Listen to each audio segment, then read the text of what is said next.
Trying another streamer from the Hilliard book on Carrie Stevens streamers today. This is the Merry Widow. Very colorful pattern. It's got a little yellow tail in the back here and a yellow throat. Some red hackles in the wing as well as the white, and a nice orange band in the head right here.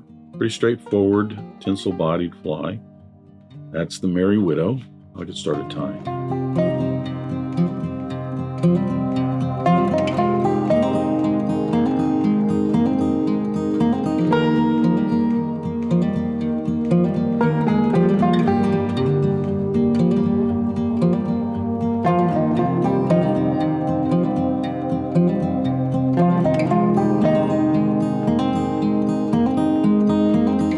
I'm going to start the Merry Widow with my hook on the vise. This is a Partridge CS15 in a size 4.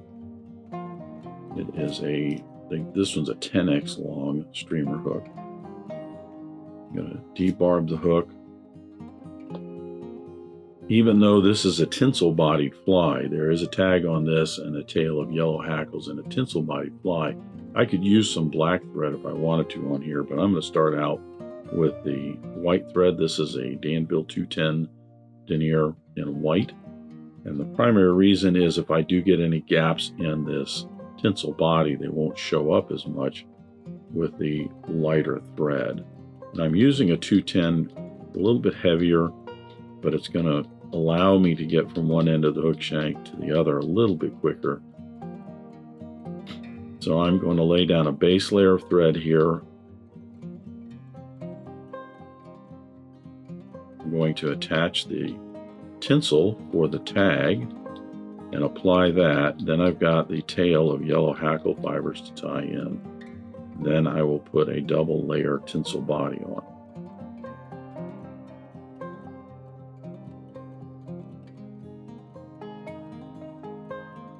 The tinsel is a silver and gold Mylar tinsel. This is a Danville size 10. I'll take a little scrap that I've got here and attach this with the gold side up. For the tag, I'll advance my thread down to the point of the hook, touching turns just to keep this fairly smooth. You could put a little flex cement on this if you wanted to reinforce that a little bit. Where I tied that in, I'll stop, and now I'm just going to apply the tag.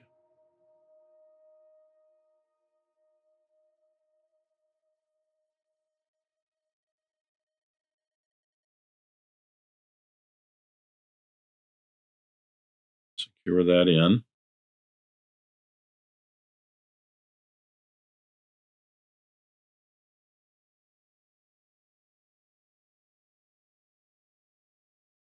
Trim away the remaining.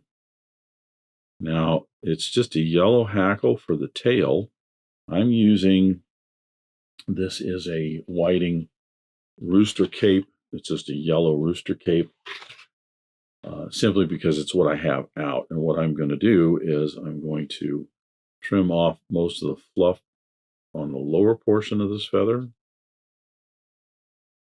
And then I will strip out some barbs off the feather like this. I'll get the tips nice and even so that they're all pretty straight.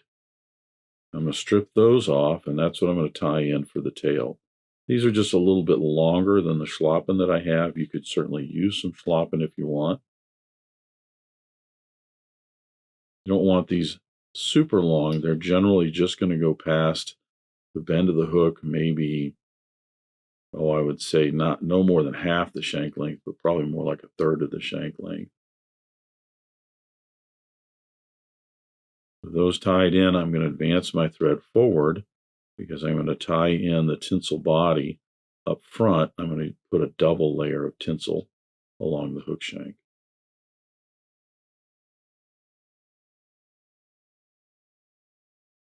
So with my thread up near the end of the body, I'm going to use that same tinsel. Get probably about 12 inches or so there. I'm going to tie this in with the gold side up. And then secure that end in. I'm going to fold this over to the silver side. Then before I wrap that in, I'm going to put a layer of some flex cement along the threads just to reinforce that tinsel a little bit. If you've ever worked with this tinsel, you'll know that it has a lot of memory to it. The one downside to working with the Mylar tinsel, it's inexpensive material and it doesn't tarnish or anything, which is nice. But boy, it's got a lot of memory to it. Not only when you're tying the fly, if you happen to lose control of it, or at least your finger slip or whatnot slips out of your hands, it will all come unraveled. But if you're fishing the fly and it breaks while you're catching a fish or something like that, it can all come unraveled and then fly's no good. So the flex coat the flex cement rather, is just going to glue that down and just help the longevity of the fly a little bit. So now I'll apply a layer of tinsel down and back up, a double layer, to form the body.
Prefer when I do these kinds of bodies to do a double layer of tinsel than a single. You could, but I think you get a much more uniform tinsel body. I've got a little gap right there and there, and I got a little bit showing through in the back there. For a fishing fly, that's going to be just fine, but you get a little bit more uniform body when doing it like this. I probably should have, with that bump there, I should have tried to taper that out a little bit with the thread, just a little bit, because I've got a little bit too much of a ledge there that the tinsel's kind of slid around on. So there's no belly on this. There's no underwing peacock curl or anything like that. There is a throat, but the head on this is a black head with an orange band. So at this point, I'm going to go ahead and attach the orange thread for the head of the fly. You don't have to worry about covering up as much of the thread wraps underneath because there's no belly in here.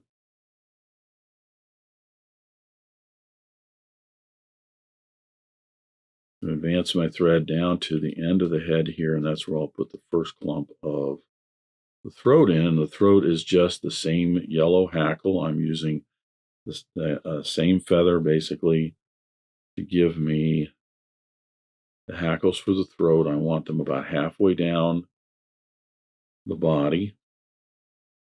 I'm going to tie one clump right on the very bottom, trim away the excess.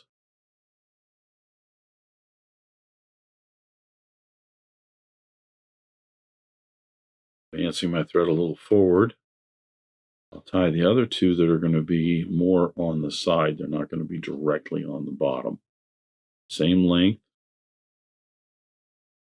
See, now you get into this space here. This is all in the head space. I don't have to worry about trying to cover up any thread wraps back there from underneath. I just want to get these secured in. All of this will get pretty much covered up when we make the head of the fly. I'll put another section right on the other side, same length.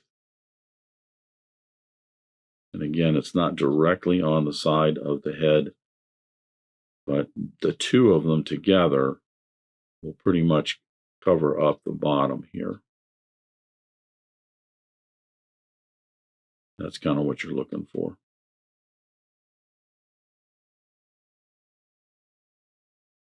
So now I'm going to bring my thread forward, cleaning that up a little bit. And then going back, I'm just cleaning this up, making certain I've got everything uniformly covered. And then I'll be tying in the wing. As I said, there is no peacock curl or anything underneath for the wing. The wing is simply two red hackles. So we've got two red hackles here together with a white hackle on the outside and a cheek of jungle cock.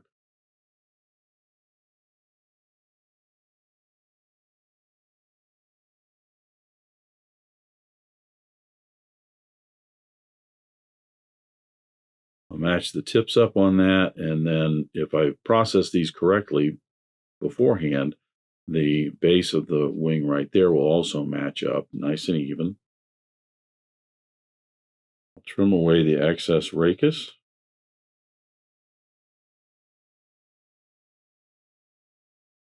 And then I'll tie in each of the wings on the sides here of the top portion. The CS15 here is a returned eye hook, meaning that it doesn't just loop around and taper or cut off and pinched into the hook itself. It returns and runs down the side. You close it up with your thread. The nice thing is that gives you a much flatter platform up here for tying these wings in.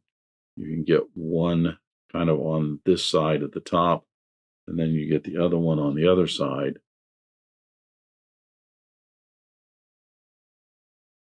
You're not trying to tie in a round butt end of that wing on the outside of a round metal hook. You just set right in there, make certain we got those nice and even the way we want.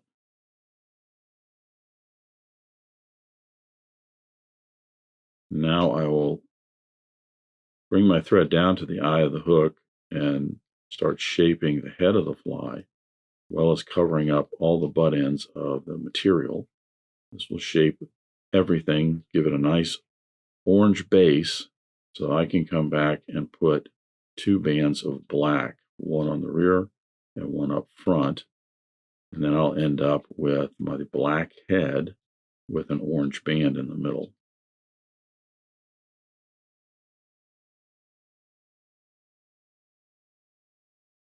So once I have the shape that I'm looking for and I have all the materials covered up, I don't have any dark portions of feather or anything like that sticking out. Put some wax on my thread and then a 4 or 5 turn whip finish to secure the orange thread. I cut that away and then I'll attach my black thread, put the black bands in. I don't think I had mentioned before, this orange thread that I'm using is a 8/0 uni thread in a pumpkin color. If you've got a Danville that's just a regular orange color or something, that'd be fine too. Pumpkin kind of shows up nicely on this. So the black bands, I'm just using a Danville 70 Denier in black. I'll attach my thread in the rear portion here. You want to divide the head up into 3 even sections. You'll have a black band in the back, an orange band in the middle, and a black band up front.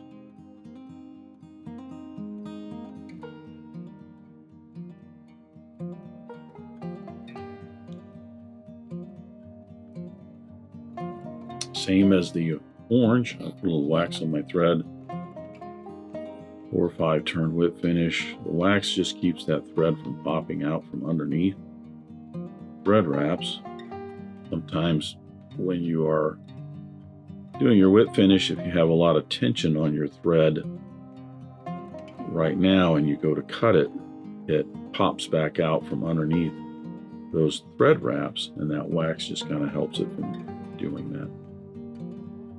Now I'll put on some fly-tight head cement. This is a thin cement that will soak down into those thread wraps and secure that.